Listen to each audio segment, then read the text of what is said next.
Hello students, welcome again in 11th class in accountancy period.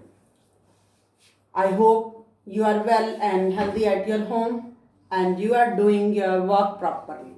So in last video, it is the video of chapter number 3 accounting principles, and in last videos you studied about the basic principle. In that video I told you that there are total 14 basic accounting principle, and I explain only 6 principle. On that video, going concern, money measurement concept and business entity concept. So today we start our next accounting principle number 7, that is consistency concept assumption. Concept or assumption. I told you in the meaning of the basic concept, these are the concepts and assumptions related to accounting, rules and regulations related to accounting. So seventh assumption or concept is consistency concept. Consistency concept मतलब एक दूसरे से मिलता हुआ, consist regularity में आता हुआ. According to this principle accounting practices once chosen, जो भी अकाउंटिंग प्रैक्टिसेस जो है एक बार चूज कर ली जाती है और उनको हम अपनी अकाउंटिंग इंफॉर्मेशन को रिकॉर्ड करने के लिए अप्लाई कर लेते हैं, तो consistently regular over the period जो है वही चलनी चाहिए जब तक कोई अनसर्टेन पॉइंट नहीं आता.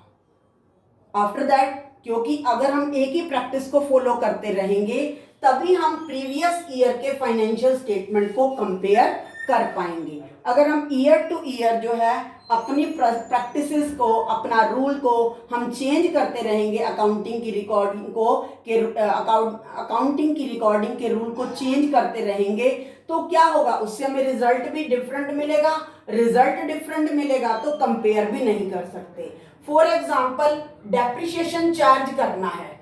अब डेप्रिसिएशन को चार्ज करने के बहुत सारे मेथड होते हैं.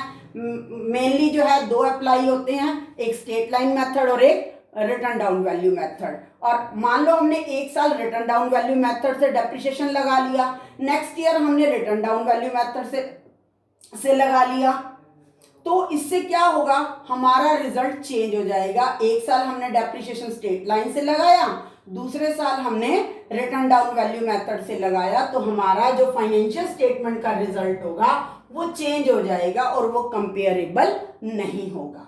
So that is the consistency concept और assumption. Next is accrual concept और assumption. accrual concept means transaction is recorded.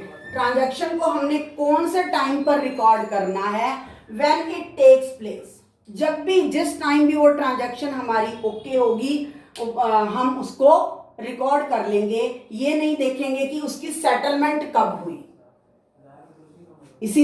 इसी बेस पर, इसी कंसेप्ट पर सेल्स जब कर ली जाती है या सर्विसेज को रेंडर कर दिया जाता है, उसी टाइम हम उसको अपनी अकाउंटिंग की बुक में रिकॉर्ड कर लेते हैं, इससे कि कैश हमें मिली है या नहीं मिली. इसका एग्जाम्पल ये है कि फॉर एग्जाम्पल आपने क्रेडिट पर गुड्स सेल की, आपने तो गुड्स सोल्ड कर दी 31 जनवरी को, क्लियर. तो ये जो ट्रांजैक्शन है वो 31 जनवरी को हमारे अकाउंट के रिकॉर्ड में रिकॉर्ड हो जाएगी. इसकी पेमेंट हमें चाहे 31 मार्च को मिले या हमें 1 मार्च को मिले, ये कंसिडर नहीं किया जाएगा. कंसिडरेशन यही रहेगा कि when the sales are made, when the goods are selled. जिस टाइम भी ट्रांजैक्शन होगी उसी टाइम उसको रिकॉर्ड कर लिया जाएगा, वो चाहे कैश में हो या क्रेडिट में. So that is called accrual concept or assumption. Next is full disclosure principle. Full disclosure, that means each and every aspect of the business transaction is disclosed in front of all of the interested parties. So according to this principle, there should be reporting of all the important information relating to the economic affairs of the business and it should be complete and understandable. इस principal के according क्या है, जितनी भी important information होती है specially हमारे business के इकोनॉमिक अफेयर मीन्स मनी से रिलेटेड जितनी भी बिजनेस की इंपॉर्टेंट इंफॉर्मेशन होती है उसको हमने जो है डिस्क्लोज कर देना है अपनी अकाउंट्स की बुक में, ताकि उसको पूरी तरह से हम कंप्लीट बना सकें अपनी अकाउंटिंग को और वो अकाउंटिंग इंफॉर्मेशन अंडरस्टैंडेबल हो सके। हमें फॉर एग्जांपल हमने गुड्स को सेल कर दिया 20 मार्च को, हम उसको अपनी बुक्स में रिकॉर्ड नहीं कर रहे क्योंकि वो इस साल हमारे सेल का टारगेट पूरा हो गया है, हम इसको नेक्स्ट ईयर रिकॉर्ड करना चाहते हैं, तो ऐसा नहीं होगा। हमें पूरी की पूरी इंपॉर्टेंट इंफॉर्मेशन को अपने बिजनेस से रिलेटेड जो है उनको रिपोर्ट करना पड़ेगा, उनको रिकॉर्ड करना पड़ेगा, तभी वो कंप्लीट और अंडरस्टैंडेबल हो सकती हैं। नेक्स्ट है 10th principle, revenue recognition principal.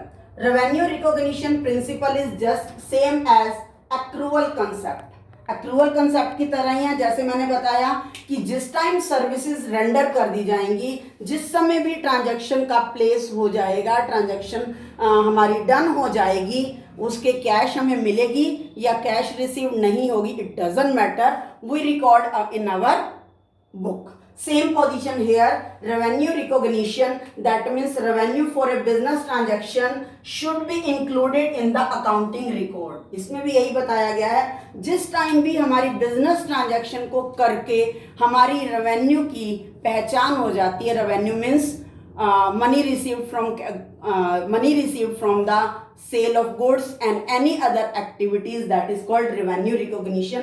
जब भी आप बिजनेस में कोई भी ट्रांजैक्शन को करते हो और उस ट्रांजैक्शन से आपका रेवेन्यू जनरेट हो जाता है, वो आपको उसी टाइम जो है अपनी अकाउंटिंग की बुक में रिकॉर्ड करना होगा when it is realized। So at the time when goods have been sold or services are to be rendered, जब हम सर्विसेज पे कर देंगे उसी टाइम हमने उसको रिकॉर्ड करना है, it doesn't matter we receive the cash or not। Now 11th principle is objectivity concept or verifiable objective। अब इस कंसेप्ट के अंदर क्या बताया गया है कि अकाउंटिंग इंफॉर्मेशन, जो भी अकाउंटिंग ट्रांजैक्शन है, जो भी अकाउंटिंग इंफॉर्मेशन है, दैट शुड बी वेरीफाइएबल। अब वो वेरीफाई कैसे होगी, जब उसका कोई डॉक्यूमेंट, जब उसका कोई एविडेंस उसके साथ होगा। So that according to this principle accounting information should be verifiable and should be free from bias. Bias means झूठ से, अपने किसी इंटरेस्ट से फ्री होनी चाहिए। अकाउंटिंग इंफॉर्मेशन एक तो वेरीफाइएबल होनी चाहिए किसी एविडेंस के साथ, और दूसरा पर्सनली जो है वो इंटरेस्ट से फ्री होनी चाहिए, अपने पर्सनल इंटरेस्ट पर चेंज नहीं होनी चाहिए। According to this each and every transaction should be based on source document. हर ट्रांजैक्शन के साथ एक सोर्स डॉक्यूमेंट जो है वो अटैच किया जाता है, वो चाहे कैश मीमो भी हो सकता है और इनवॉइस बिल भी हो सकता है। तो इस तरीके से हमें हर एक अकाउंटिंग इंफॉर्मेशन को, हर एक अकाउंटिंग ट्रांजैक्शन को जो है किसी ना किसी डॉक्यूमेंट के साथ अटैच करना है ताकि वो उससे वेरीफाई हो सके। नेक्स्ट है मैचिंग प्रिंसिपल।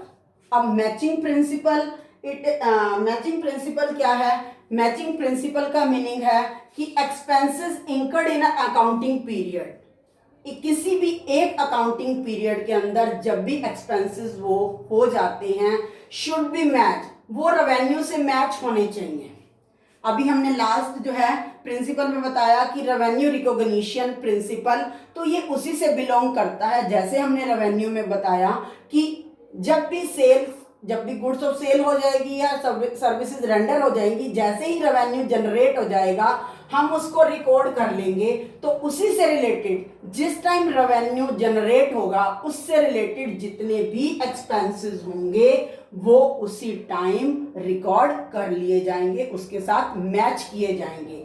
जिस पीरियड का हम रेवेन्यू रिकॉर्ड करेंगे उसी पीरियड का हमने एक्सपेंसेस भी रिकॉर्ड करने हैं। So when revenue is recognized, then cost related to that revenue also needs to be recognized to enable the calculation of the true profit of the business. अगर हम revenue किसी और year के ले लेंगे, एक्सपेंसेस किसी और ईयर्स के ले लेंगे, तो वो हमारा जो प्रॉफिट की कैलकुलेशन होगी वो सही नहीं होगी.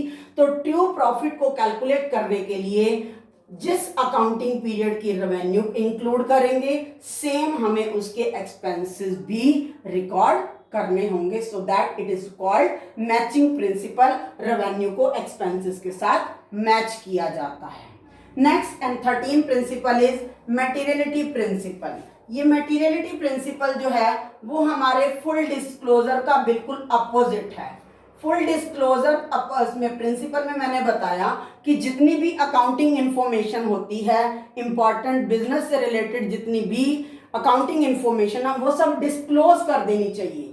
लेकिन इस मटेरियलिटी प्रिंसिपल के में जो है वो क्या कहा गया है कि जो relative importance of an item और एन इवेंट, किसी भी एक आइटम का, किसी भी एक इवेंट का जो रिलेटिव इंपॉर्टेंट पॉइंट है वो पर्टिकुलर बिजनेस से, वही हमें डिस्क्लोज करना चाहिए. और उसी जो इंफॉर्मेशन हम डिस्क्लोज कर रहे हैं वो इंफॉर्मेशन ही मटेरियल कहलाती है. इसलिए इस प्रिंसिपल का नेम है मटेरियलिटी. तो ये इंफॉर्मेशन मटेरियल है और अगर इस इंफॉर्मेशन ने हमारे कहीं इस मटेरियल के अंदर ये एबिलिटी होती है कि वो हमारे इंटरेस्टेड पार्टीज की डिसीजन को अफेक्ट कर सकता है. फॉर एग्जांपल जो है आपने डिस्क्लोज कर दिया कि नियर फ्यूचर में हमारी जो है सेल डिक्लाइनिंग हो रही है. इंपॉर्टेंट पॉइंट है क्योंकि आपकी जो है ग्रोथ डाउन जा रही है. तो जैसे ही आप इसको डिक्लेयर करोगे, आपने तो फुल डिस्क्लोजर को अप्लाई किया, लेकिन फुल डिस्क्लोजर को अप्लाई करते समय हमें ये ध्यान रखना है कि हम केवल उसी इंफॉर्मेशन, वो रिलेटिव इंपॉर्टेंट इंफॉर्मेशन को ही हम जो है वो डिस्क्लोज करें जो हमारे इंटरेस्टेड पार्टी के डिसीजन को इफेक्ट ना करे. So that is called materiality principle. Materiality principle means material is disclosed efficiently. So last principle is prudence or conservatism principle. Important principle, prudence or conservatism concept. According to this principle, according to this concept, provide that guidance. ये concept हमें guidance provide करता है कि how we record, कि किस तरीके से हमने अपनी अकाउंट्स की बुक्स में अपनी अकाउंटिंग को रिकॉर्ड करना है, बिजनेस की ट्रांजैक्शन को किस तरीके से रिकॉर्ड करना है और कौन सी पॉलिसी पर हमने रिकॉर्ड करना है. हम किस पॉलिसी पर रिकॉर्ड करें ताकि जो है हम जो अपना बिजनेस का गेम, जो हम बिजनेस को रिस्क उठाकर रन कर रहे हैं वो सेफली रन करें. तो इस कंसेप्ट के अकॉर्डिंग क्या बताया गया है कि जितने भी एंटीसिपेटेड प्रॉफिट होते हैं, एंटीसिपेटेड मतलब मिलने वाले, जिनको हम हटा नहीं सकते, रिमूव नहीं कर सकते, जितने भी श्योरिटी वाले प्रॉफिट हैं उनको हम डिस्क्लोज ना करें. जबकि हमें जितने भी एंटीसिपेटेड पॉसिबल लॉसेस होते हैं वो हमें डिस्क्लोज करने ही करने हैं. उसके लिए हमें अपनी फ्यूचर की प्लानिंग, अपने आप को सेफ करना ही है.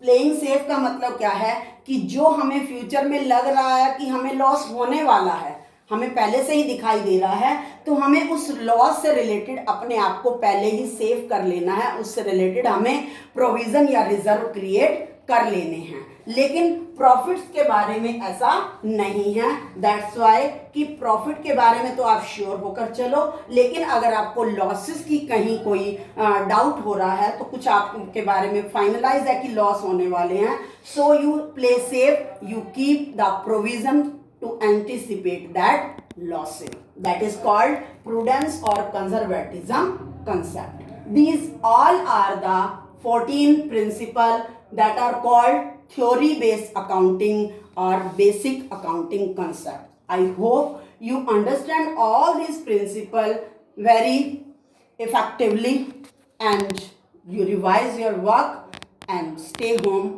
at safe. Thank you. Have a nice day.